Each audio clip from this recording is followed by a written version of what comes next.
学们，大家好。呀，有没有想老师？呀，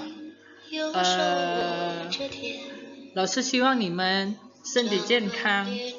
现在老师真的非常想念你们。现在老师要开始教中文课了哦。第9课yaitu unit 9. Ya, unit 9. 你吃过烤鸭吗？你吃过烤鸭吗？ Oke, kita masuk ke kosakata ya. Kosakata barunya. Titik-titik ko. Titik-titik ko, yaitu pernah. Untuk penjelasan kosakata berikut ini akan dijelaskan di bagian yufa tata bahasa. Oke, untuk ko pernah, kata pernah ini kita akan jelaskannya di bagian tata bahasa ya. Kita tunggu ya. Kita lanjut. Next selanjutnya yaitu kosakata baru di nomor 2. Beijing. Beijing. Ya, kalian pernah tahu dong ini adalah kota Beijing. Ini momentumnya ya. Oke, kita lanjut. Kaoya, kaoya, yaitu bebek panggang. Asli bikin lapar. Tahu kan kalian kan pernah lihat dong bebek panggang ini? Ya, untuk itu cara makannya, caranya unik. Dimana itu yang putih-putih, ini itu adalah sejenis kulit lumpia ya, yang ini ya. Yang ini, terus cara makannya kulit ini dimasukkan daging, terus ada daun bawang, baru dimasuk dan dicocol ke sausnya, dan rasanya benar-benar enak. Oke, jadi lapar. Oke, kita langsung lanjut ya ke materi. Kao, yaitu panggang ya. Nah, ini apa? Pasti kalian udah tahu dong. Ya, betul, ayam panggang. Ayam panggang jadi Mandarinnya apa? Kaoji. Kaoji yaitu ayam panggang. Oke, kita lanjut. Iya, kita masih lanjut ke shengchi. Shengchi yaitu kosakata baru. Ya, tingshuo. Tingshuo. Kata orang, konon, mendengar. Ting plus shuo. Dengar-dengar, katanya, menurut kabar. So, di sini tingshuo itu dari kata ting plus shuo. Oke, kita lanjut. Ting yaitu mendengar, shuo berkata. Oke, kalian bisa lihat gambar ini ya. Nah, kita langsung lanjut ke contohnya biar kalian mengerti ya. Untuk kalimatnya, 听说很好吃. Kata orang sangat enak. 听说很好吃. Kata orang sangat enak. Nah, untuk kalimat ini mungkin kalian pasti agak bingung dong. Artinya yaitu kata orang sangat enak. Tapi setelah kalian melihat kalimat berikutnya, itu ada pembagian antara dua. Yaitu pertama, 听音乐. Mendengar musik. 听音乐. Mendengar musik. Ya, ting itu kata ting itu mendengar ya. Artinya ya, seperti gambar baby ini dia sedang mendengar musik. Kita lanjut untuk kata shuo. Ni shuo sheme? Kamu berkata atau bilang apa? Ni shuo sheme? Kamu berkata apa? Bilang apa? Oke, jadi dari sini kalian bisa lihat ting shuo itu artinya adalah kata orang atau saat dia mendengar orang berbicara mengenai sesuatu. Oke? Ting shuo hen hao chi, seperti saat kita pergi ke Solaria. Nah, si A, B, C, D, E, mereka jalan di mall. Nah, si A tiba-tiba bilang, nasi goreng Solaria itu enak. 那他说 Solaria 的炒饭很好吃。听说 Solaria 的炒饭很好吃, yaitu dia mendengar lagi dari yang luar. Kalau nasi goreng di Solaria itu enak. Ya, seperti itu.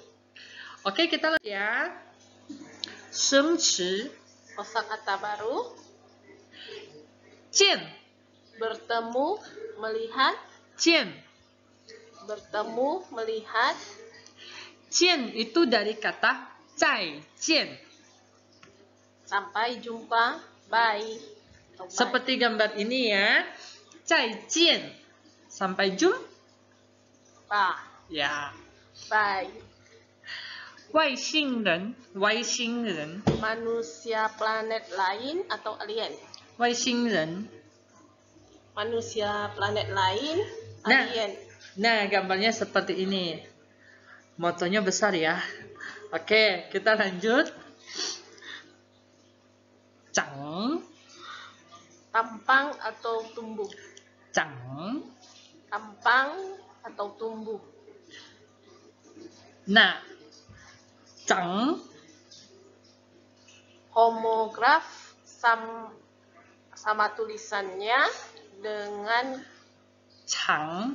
panjang. Jadi, homograf di sini yaitu sama tulisannya ya. Oke, artinya yaitu sama tulisannya. Jadi, cang sama cang itu sama penulisannya. Cuman pelafalannya itu agak berbeda. Oke. Nah, seperti gambar ini. Meme cang de hen gao atau meme cang gao le. Lain kalau misalnya 妹妹的头发很长 ya, 妹妹的头发很长. Oke, kita masuk ke contoh kalimat. 外星人长得跟我们不一样. Wujud atau tampang alien berbeda dengan kita. 外星人长得跟我们不一样.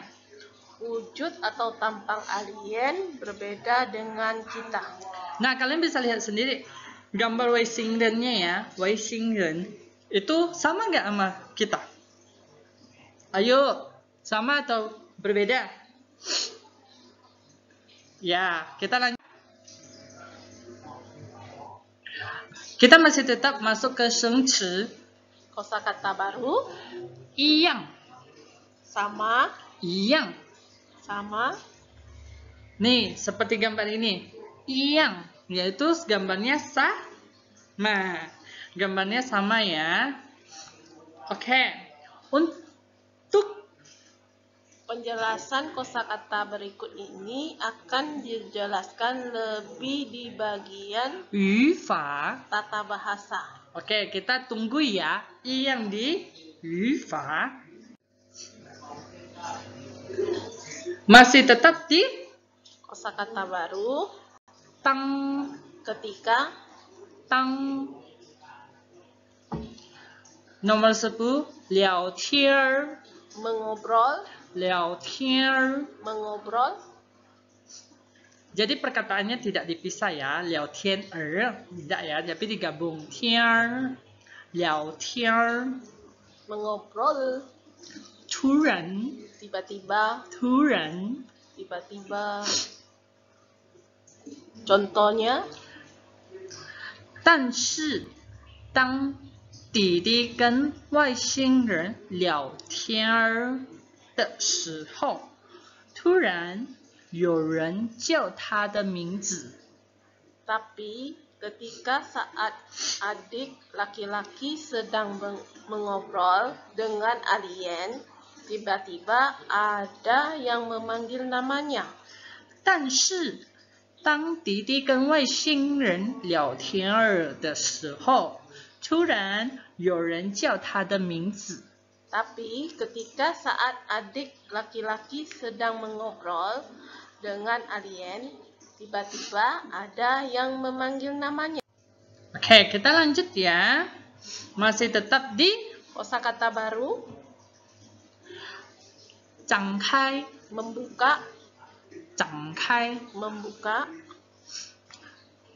张 Ini sama seperti pada 一张桌子。 sebuah meja. Oke, 张 di sini itu sama seperti 一张桌子, yaitu kata penggolong buat partikel meja ya. Oke, sebuah meja. Selain 张开眼睛, buka mata, 张开眼睛, buka mata, juga ada 张开嘴巴, buka mulut, 张开嘴巴. buka mulut. Tapi Untuk 打开书, buka buku, 打开书, buka buku, 打开盒子, buka kotak, 打开盒子. buka kotak. Nih, jadi di sini kalian bisa lihat ya perbedaannya. Saat kalian buka buku, itu tidak bisa memakai 张开, tapi mesti 打开. Nah, 张开眼睛, 张开眼睛 itu buka mata. Memiliki arti sama-sama antara 张开 dan 打开 itu sama-sama buka, oke? Tapi untuk penggunaannya itu berbeda, ya.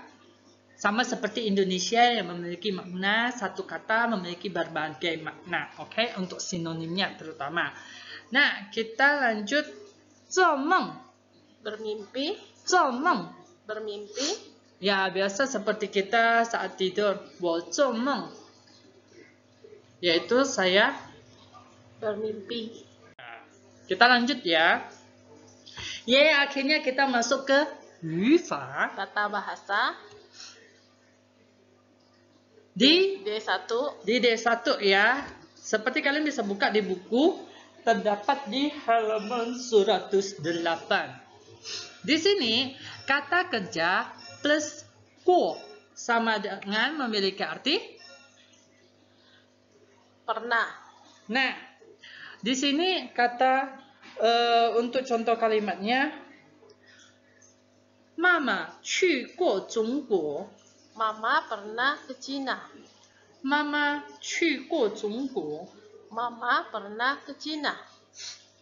我以前见过你. Saya pernah melihat kamu sebelumnya. 我以前见过你. Saya pernah melihat kamu sebelumnya. 我没有吃过烤鸭. Saya belum pernah makan bebek panggang. 我没有吃过烤鸭. Saya belum pernah makan bebek panggang. Nah, dari sini kalian bisa lihat untuk contoh kalimatnya, kata kerja itu ya seperti apa, dan di plus quo itu pernah, oke? Jadi memiliki arti makna pernah. Oke, kita lanjutkan lebih detailnya. Ya, di bagian 语法 tetap Tata bahasa. Bagaimana cara menggunakan partikel 过 untuk menyatakan suatu aksi yang telah menjadi pengalaman kejadian di masa lalu. Oke. Maksudnya bagaimana? Maksudnya bagaimana? Maksudnya bagaimana? Di sini subjek melakukan sebuah aksi berupa kata kerja dan aksi tersebut menjadi pengalaman atau lebih tepat menyatakan sudah pernah dilakukan oleh si subjek. Pola tata bahasa kali ini memperlihatkan bagaimana menyatakan sudah pernah melakukan kata kerja tertentu. Perhatikan rumus dan contoh penggunaan kata 过 di bawah ini. Rumus penggunaan kata 过 untuk menyatakan pengalaman. Berikut ini adalah rumus penggunaan kata 过 untuk menyatakan pengalaman. Subjek ditambah kata kerja ditambah 过. tambah objek. Oke, jadi kalian hafalkan dulu subjek plus kata kerja plus 过 dan plus objek. Tata bahasa. Pola Pola 过 ini memperlihatkan bahwa suatu kata kerja sudah pernah dilakukan minimal satu kali sebelumnya tanpa ada spesifikasi waktu. 过 Digunakan untuk berbicara tentang apakah sesuatu sudah pernah terjadi sebelumnya atau itu sudah menjadi pengalaman yang pernah dilakukan sebelumnya. Untuk lebih jelas, perhatikan contoh di bawah ini. Ayo kita tunggu contohnya. Contoh penggunaan kata 过 untuk menyatakan pengalaman. 你去过中国吗？ Apakah kamu pernah pergi ke Cina? 你去过中国吗？ Apakah kamu pernah pergi ke Cina? 你见过总统吗？ Apakah kamu pernah bertemu dengan presiden? 你见过总统吗 Apakah kamu pernah bertemu dengan presiden? ？OK， 我去过日本了。 Saya sudah pernah pergi ke Jepang. 我去过日本了。 Saya sudah pernah pergi ke Jepang. 我吃过竹笋。 Saya sudah pernah memakan rebung. 我吃过竹笋。 Saya sudah pernah memakan rebung. 你看过我的钢笔吗？ Apakah kamu ada melihat pulpen saya? 你看过我的钢笔吗？ Apakah kamu ada melihat pulpen saya? Kita masih tetap di 语法。 Tata bahasa D2. Oke, di sini yang keduanya. Oke, ken titik-titik yang memiliki arti sama seperti. Oke, ken titik-titik yang sama seperti. Oke, kalian bisa lihat perbandingan antara dua kalimat ini. Oke, kalimat pertama. 他跟我一样都喜欢唱歌。他跟我一样都喜欢唱歌。Oke, kalimat ini yang Benar. Nah, untuk kalimat yang ini, 他一样跟我都喜欢唱歌。他一样跟我都喜欢唱歌。 Kalimat yang benar. Ini kalimat yang Benar. Salah. Oke, akhirnya partner saya ini dia salah baca ya. Oke, tidak apa, buat kalian jangan terkecoh. Nah, di sini kalian bisa lihat perbandingannya. Yang pertama itu 他跟我一样. Nah, untuk kalimat keduanya 他一样跟我. Nah, yang ini yang sering terjadi kesalahan. Oke? Di sini kalian harus perhatikan letaknya. Letak di rumusnya, yaitu ken titik-titik yang. Diingat, kalau misalnya kalimat yang salah, itu iyangnya dulu, baru ken. Nah, di sini kalian bisa perhatikan posisi letaknya ya. Oke, jangan sampai salah. Oke, kita lanjut ya. Masih lanjut ke 语法. Tata bahasa. Pola kata membandingkan menggunakan 一样 tanpa kata sifat.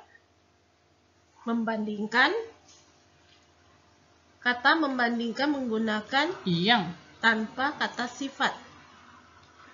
Kata 一样 digunakan untuk memberikan perbandingan, khususnya kata 一样 digunakan untuk mengekspresikan dua hal yang sama dalam beberapa cara. Rumus menggunakan kata 一样 Untuk untuk membandingkan. Secara umum, pola atau rumus menggunakan kata 一样 dalam perbandingan adalah sebagai berikut. Kata benda satu di plus ken atau he plus kata benda dua plus 一样. Oke, untuk rumus ini yaitu kata benda satu plus ken atau he plus kata benda dua dan plus 一样. Nah, ken atau he otomatis kalian udah tahu ya yang ken tadi ya di atas tadi. Contoh menggunakan kata 一样 untuk perbandingan. Ini contoh kalimat yang tadi, rumusnya ya. 他和我一样高. Dia laki-laki dan saya sama tinggi. 他和我一样高. Dia laki-laki dan saya sama tinggi. Oke, 他的脸跟他妈妈一样。 Wajah dia, perempuan, sama dengan ibunya. 他的脸跟他妈妈一样。 Wajah dia, perempuan, sama dengan ibunya. Oke, jadi di sini kalian bisa lihat perbandingan ta ya. Ta yang ini yaitu ta laki-laki ya. Nah, untuk satunya itu ta perempuan. Oke. 这个衣服的颜色和那个的一样吗？ Warna baju ini dan yang itu apakah sama? 这个衣服的颜色和那个的一样吗？ Warna baju ini dan yang itu apakah sama? 这个裙子的样子和那个的一样吗？ Model rok ini dan yang itu apakah sama? 这个裙子的样子的和那个的一样吗？ Model rok ini dan yang itu apakah sama? 这个局的意思和那个一样吗？ Pengertian kalimat ini dan kalimat itu apakah sama? 这个局的意思和那个一样吗？ Pengertian kalimat ini dan kalimat itu apakah sama? Oke, di sini kalian bisa perhatikan kalimatnya ya. Nah, kalimat yang tadi itu kan ken dan he, itu perbedaannya ada ya. Dan juga untuk subjeknya ya, jangan lupa. Oke, kita lanjut. Masih tetap pembahasan. Tata bahasa. Oke. Pola kata membandingkan menggunakan kata sifat. Oke, yang tadi kan tanpa menggunakan kata sifat. Nah, sedangkan yang ini menggunakan kata sifat. Sama seperti contoh yang sebelumnya dijelaskan pada slide pola kata membandingkan menggunakan yang tanpa kata sifat. Di sini yang membedakan adalah kita menambahkan kata sifat setelah kata yang. Untuk lebih jelas, perhatikan contoh di bawah ini. Rumus penggunaan yang dengan kata sifat. Untuk menambahkan sebuah kata sifat pada bentuk perbandingan menggunakan yang, kita hanya perlu menulis kata sifat setelah kata yang. Ini polanya seperti yang ditampilkan di bawah ini. Kata benda satu ditambah ken atau he, ditambah kata benda dua, ditambah yang, ditambah kata sifat. Nah, di sini kita dijelaskan kembali yaitu menggunakan kata sifat. Ya, sedangkan yang tadi itu tidak menggunakan kata sifat. Nah, kalian bisa perhatikan untuk rumusnya ya. Rumusnya hampir sama, cuman perbedaannya ditambah kata sifat. Oke, kita lanjut ke contoh kalimatnya ya. Bentar lagi. Kata Rumus di atas jika diterjemahkan nantinya menjadi kata benda satu memiliki kata sifat yang sama seperti kata benda dua. Oke, jadi untuk rumus di atas ini, ya rumus yang tadi kata benda satu plus ken atau he plus kata benda dua dan plus yang dan plus kata sifat. Jadi ini ada dijelaskan kata benda satu memiliki kata sifat ya. Oke, sama seperti kata benda. Kita langsung masuk ke contoh kalimat. Contoh penggunaan yang dengan kata sifat. Oke, di sini kalimatnya ni sui跟我岁一样大吗? Apakah usiamu dan usiaku sama besar? 你岁跟我岁一样大吗? Apakah usiamu dan usiaku sama besar? 我和姐姐一样高. Saya dan kakak perempuan saya sama tinggi. OK， 岁di sini itu usia， 你几岁 ？OK， 你几岁 ？OK， kita lanjut。那个橙子和我的一样甜。Jeruk itu dan jeruk saya sama manisnya. 那个橙子和我的一样甜。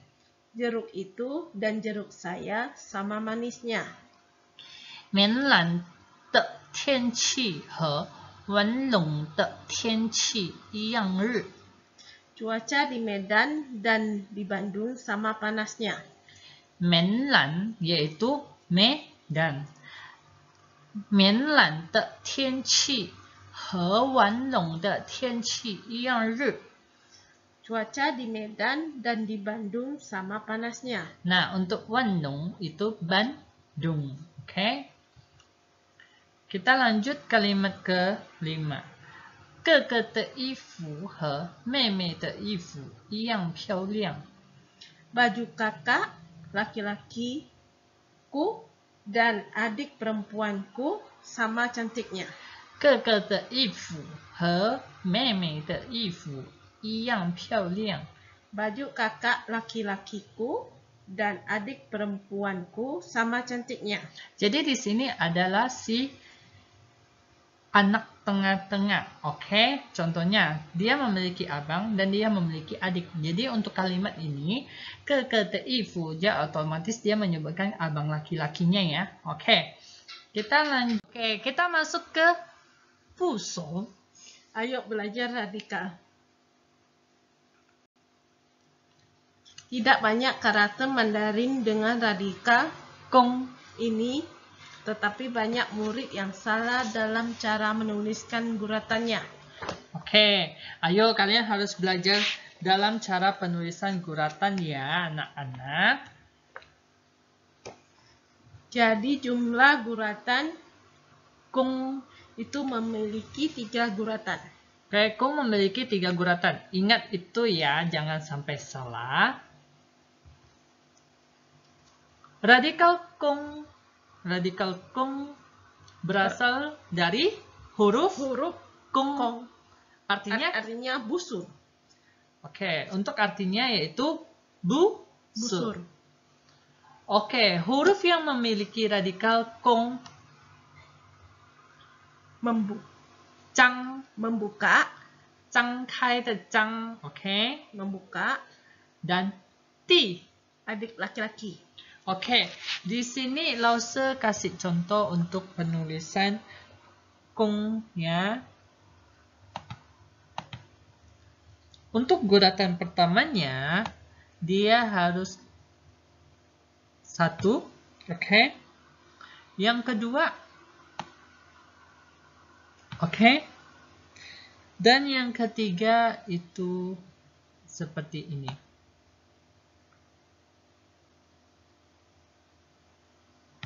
Oke, seperti ini ada 3 guratan.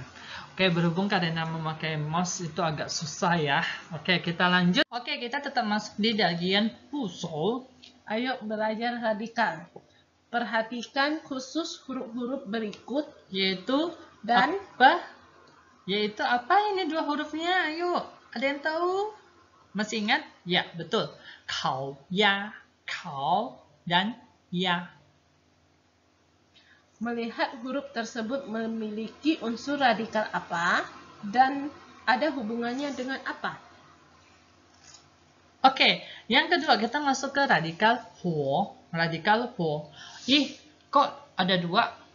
Ya, tulisannya itu ada 2, yaitu ho yang langsung dan titik-titik 4 di bawahnya. Oke.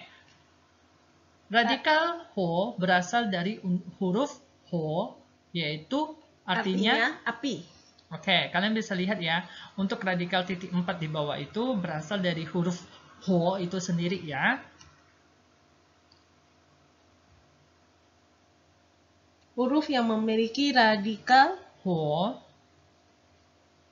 kau, yaitu panggang, teng, yaitu cahaya atau lampu. Oke, di sini kalian bisa lihat kau dan teng itu memiliki unsur api, yaitu huo-nya ya, langsung ya. Nah, sedangkan yang selanjutnya, huruf yang memiliki radikal yang titik 4 di bawah, yaitu sama artinya huo, yaitu tian, yaitu menyalakan, cu. memasak.